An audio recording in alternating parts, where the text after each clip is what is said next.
DJ employee tips. We've got 5 right here.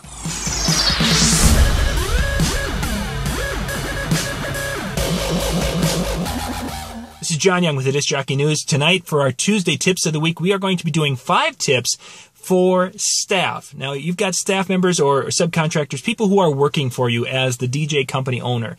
And I've got 5 little things that a lot of multi-system company owners would love to tell their staff, but they don't want to. And I'm going to do 5 tonight, and then I've got part 2 coming up here with our Tuesday tips with the next 5. We've got 10. Now, for those of you watching, I'm not going to be covering all the different tips. And what I'd like you guys to do is while you're listening to these, if some come into your head, go down and put those in the comments, because I'd like to do 11 through 15 and continue on, because put things in there that you would have liked to tell your staff members over the years, or little tips or ideas and such. When I get going, you'll get the idea.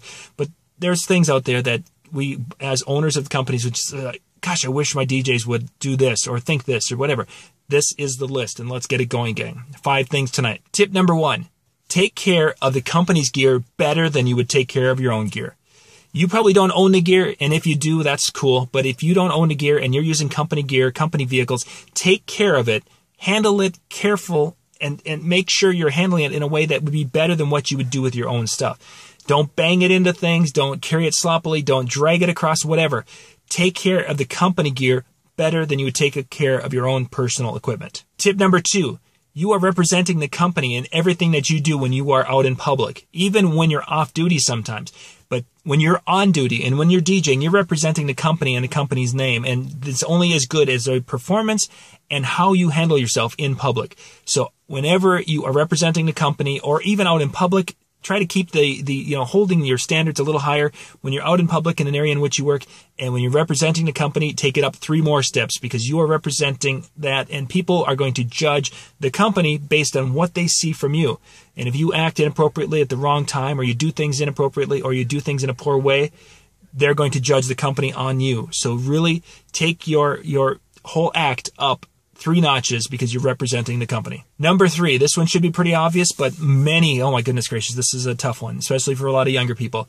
Never cut corners. That means sometimes you're going to have to put in extra time. That means sometimes you're going to have to go and do it a way that's going to take more time and more effort or more labor, or you're going to have to make an extra trip back to the vehicle, because you're carrying things a little bit, instead of carrying 4 things, you can only carry 2 safely. Don't cut corners. That's when things get broken. That's when people get hurt. That's when things bad happen. Don't cut corners. Our 4th tip is never be late. Don't be late for staff meetings. Don't be late for training sessions. Don't be late for events. Don't be late for client meetings. Don't be late for the dentist, the doctor, school. Don't be late. You don't have to be a half an hour early, because truthfully, you get too early, and in this day and age, that's almost more offensive than being late. But be on time, be a couple of minutes early, whatever it takes. You'll get the feel for it, but don't be late. And the final thing tonight in our 5 tips on this Tuesday night tips of the week is communicate with the main office. You've got to be in communication with the main office. You can't just assume that everything's fine and everything's going well. Take some of that responsibility to communicate with them on yourself. Don't let them be the one to always drive communication. Most of them, are pretty good with the multi-system companies, and they have the communication now with email or messenger, whatever they're using. But take it upon yourself to check in every once in a while, and take it upon yourself to make yourself available if they're needed for something. But you got to be in communication with the office. You can't just sit back and let everything, happen and hope that they're going to be communicating with you, because it might be one of those things that, they're not hearing from you, and they're thinking that you just don't care to be part of the team anymore. Well, that's our first 5 tips. We have got 5 more tips that I put together for messages to staff, like kind of that little, letter to your staff members that a lot of multi-system owners would like to say. For those of you who have been multi-system owners, you've got things that you now are thinking, gosh, I wish I would have said this to DJs over the years. Put those in the comments down below. I'd really, really appreciate you to share those with us, because that would be, the next 5. Well, not the next 5, but the 5 after 11 through 15 or 16 through 20, whatever. But share your tips, because those there's some great things that you guys have experienced out there, and I'm not going to hit them all in these first 10. So hopefully this made some sense for you guys. This is John Young with the Disc Jockey News on our Tuesday Tips of the Week.